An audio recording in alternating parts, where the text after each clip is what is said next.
Ya, padahal rumusnya mudah saja teman-teman. Semakin banyak kalian tahu, maka semakin selamat ayam kalian untuk kedepannya teman-teman. Nah, setiap hari saya upload video.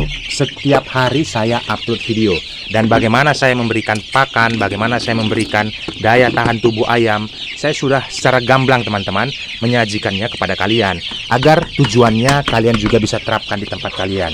Nah, tujuan saya jelas teman-teman. Di tempat kalian juga, ayam yang kalian pelihara tidak sakit. Ini ada ramuan spesial yang saya berikan kepada kalian. Dan ini sudah beberapa kali ya. Inilah yang membuat ayam ini daya tahan tubuhnya itu sangat meningkat teman-teman. 5 bahan yang dibuat ini, saya bukan mau menjual ini, tetapi kalian buat sendiri saja di rumah. Artinya, kalau cuaca hujan, ataupun cuaca ekstrim, atau ada tetangga kalian yang melihara ayam juga, mereka terkena virus ayamnya, kalian bisa menggunakan ini teman-teman. Ini akan menjaga daya tahan tubuh ayam menjadi seperti ayam hutan. Cukup dengan 1 sendok saja. Ini pur pabrikan 1 kilo. Nah, saya mencampurkannya hanya sekitar 1 sendok lah. Nah, seperti ini, 1 sendok lebih lah. Ini. Nah, habis itu nanti digaur-gaur, dicampur-campur dia teman-teman. Nah, seperti apa penggaurannya? Ini tinggal diaduk-aduk saja seperti ini teman-teman.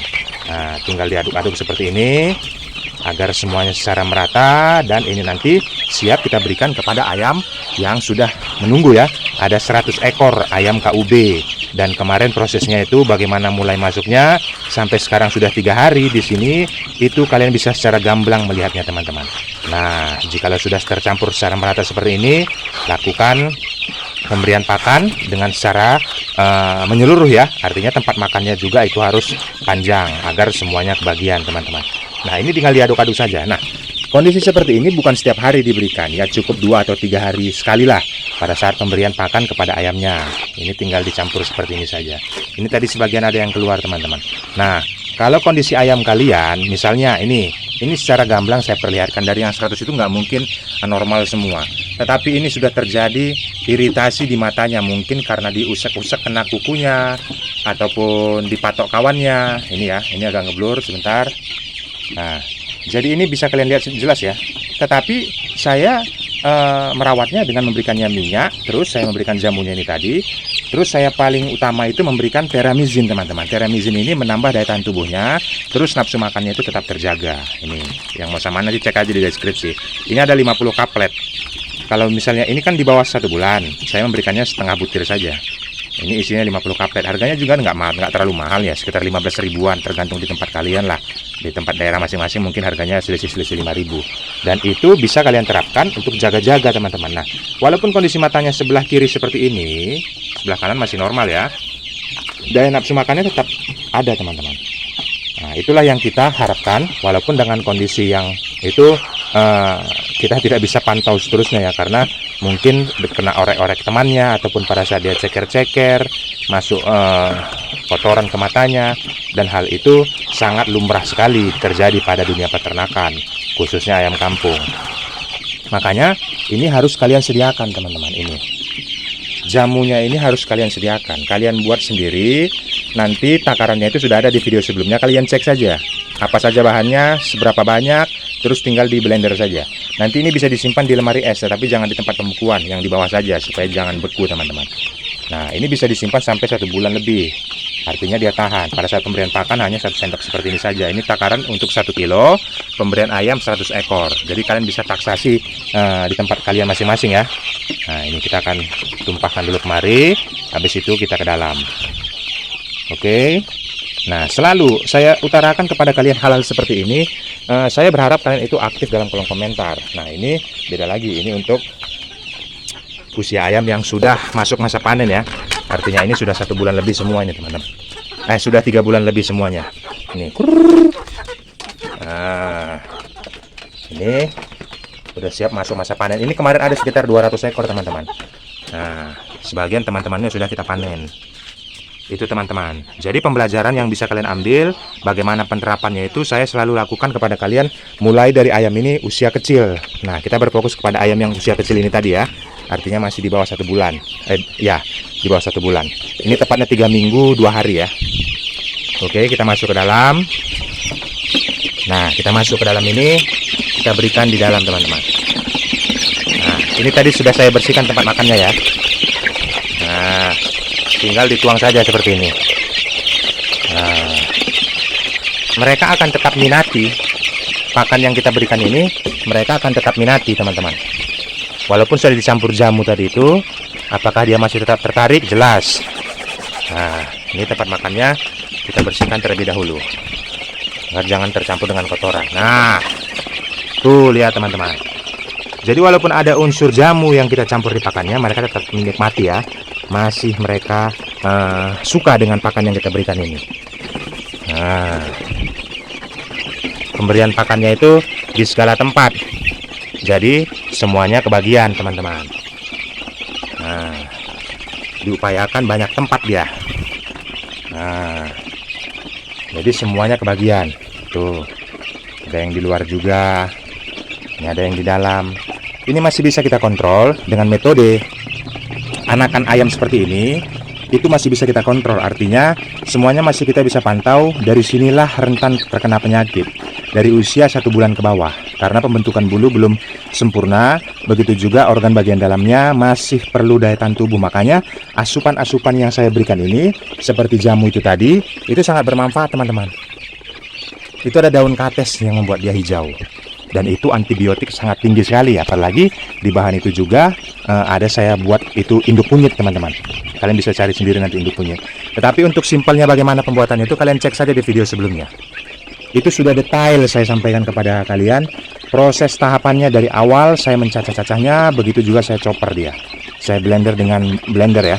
Nah, kalau digiling juga tidak ada masalah. Tetapi itu memakan waktu ya. Kalau misalnya kalian punya blender, dicampur saja semua bahannya, tinggal di blender saja. Dicampur nanti dengan air sedikit. Nah, berkesempatan bagi kalian, apapun kendala di tempat kalian, silahkan tanya saja. Semakin banyak yang kalian ketahui tentang dunia peternakan ayam kampung ini, maka semakin banyak juga wawasan. Artinya ayam itu akan semakin lebih nyaman, akan lebih aman lagi teman-teman. Karena hal-hal yang mungkin kalian tidak pikirkan ataupun hal-hal yang mungkin kalian tidak tahu, itu kalian bisa tanggulangi menjadi tahu. Misalnya yang membahayakan, ada hal-hal karet di dalam kandang ini, ataupun bagaimana untuk pakan alternatif ya. Tetapi karbohidratnya dan proteinnya tetap terjaga. Itu juga ada cara-caranya. Di video sebelumnya juga sudah saya terapkan. Bahkan 50% saya menggunakan batang pisang, dan 50% lagi itu baru dibeli. Artinya 50% itu tadi gratisan teman-teman. Nah, hal-hal sedemikian rupalah yang saya harus bagikan kepada kalian. Karena tujuannya kita melihara ayam kampung ini dengan hasil yang dengan waktu yang sangat cepat, kita mendapatkan hasil yang lumayan banyak teman-teman. Keuntungan itu bisa kita dapatkan lumayan banyak. Nah, seperti itu. Nah, ini kalau misalnya kalian lihat ada ayam seperti ini, pada yang lain lagi makan, tetapi ini kondisi temboloknya masih terisi ya. Ini terkena gangguan virus. Terkena gangguan virus, dan ini cara mengatasinya gampang sekali teman-teman. Nah, dia lebih apa ya, daripada teman-teman yang lainnya, dia agak lebih lesu. Nah, jadi ini saya sudah standby kan. Nih, walaupun nanti dia makan, tapi kalau dibiarkan diam seperti itu saja, dia seperti ngantuk gitu. Nah, inilah teramizin ini tadi. Tinggal diparohkan saja. Ini kan 1 kaplet. Nah, saya paruh. Nah, ini tinggal dimasukkan saja ke mulutnya. Nah, itulah fungsinya kita pantau setiap pergerakan ayam pada saat kita memberi makan. Nah, ini besok pagi pasti sudah segar lagi teman-teman. Nah, itu penanggulangannya. Nah, nanti dibantu dengan dia makan-makan lagi. Artinya supaya energi ataupun daya tahan tubuhnya itu tetap terjaga ya, ada yang dikonsumsi. Nah, jadi tetap kita kalau ada yang lemas ataupun ada yang menyendiri dari apa yang kita berikan ini, yang lain berebutan, dia memojok sendiri, itu perlu perhatian khusus dan kalian harus sensitif kepada itu teman-teman. Jangan dibiarkan berikan makan sudah, besok diberikan makan lagi sudah, jangan seperti itu. Bahkan kalau misalnya kita teknik dengan kondisi hujan dengan kondisi yang panas lagi, itu cara pemberian pakannya juga beda. Misalnya di musim hujan, satu hari itu misalnya 1 kali hujan, itu artinya musim dingin, cuaca itu pasti berbeda, suhu udara itu pasti berbeda. Kalau musim dingin ataupun sering hujan seperti itu, cara pemberian pakannya ini juga harus dia sedikit-sedikit tetapi rutin. Makanya bisa terbagi sampai 3 kali, pagi, siang, dan sore. Karena untuk metode pencernaan mereka kalau di musim hujan itu agak lambat teman-teman. Dampaknya nanti apa? Saya akan kasih tahu. Dampaknya jika misalnya musim hujan itu kan cuaca dingin. Ini suhu tubuh ayam ini akan hangat. Itu identiknya normalnya dia akan hangat, tetapi karena suhu udara itu dingin, bagian pencernaan mereka itu akan lambat. Nah, yang menyebabkan itu nanti kalau kalian berikan makan itu secara banyak, Yang ada menumpuk di tembolok.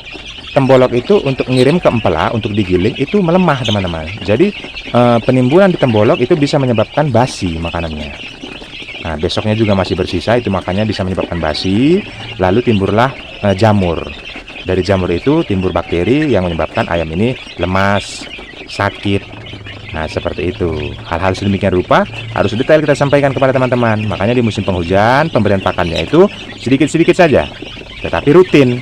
Kalau musim panas nggak apa-apa 2 kali, tetapi harus banyak. Pagi banyak, sore juga banyak. Karena bagian organ di dalamnya itu untuk pencernaannya itu cepat. Nah, itu kalau musim panas. Tapi kalau musim dingin, organ mereka ini akan bekerja lambat untuk menggiling makanannya. Jangan sampai basi nanti yang ditembolok menimbulkan jamur. Jadi penjelasan ini penjelasan ilmiah teman-teman. Berdasarkan penjelasan ilmiah yang sudah diuji laboratorium, bukan asumsi liar ataupun menimbulkan hoax kepada kalian. Nah, itulah yang saya selalu bagikan kepada kalian teman-teman. Apalagi jangan berpikir ya, ini mau menggurui apa segala macam, tidak teman-teman. Ini sifatnya untuk mengedukasi, berbagi pengalaman yang sudah saya dapatkan di dunia peternakan Jari Pelawi ini. Silakan teman-teman. Ada pertanyaan, tumpahkan saja di kolom komentar. Jangan sungkan-sungkan. Apapun kendala di tempat kalian, saya nanti akan jawab. Begitu juga, saya akan rekomendasikan mesin pencacah juga ada di deskripsi ya. Mesin penetas telur itu ada juga, saya sertakan di deskripsi. Artinya saya sudah uji, saya juga sudah cek untuk tokonya itu amanah. Makanya saya berani untuk sertakan link itu di deskripsi ini. Begitu kalian klik, nanti akan diarahkan ke tokonya teman-teman. Seperti itu. Jadi kalau ada pun kendala di tempat kalian, alas kandang, keluhan kepada ayam yang tidak mau makan, semuanya secara gamblang saya akan sampaikan kepada kalian solusinya. Ini teramizin juga ada, saya sertakan di link deskripsi. Oke, jangan lupa komentarnya, tanyakan, berikan juga like-nya, bagikan videonya. Salam kasih dari Jari Pelawi.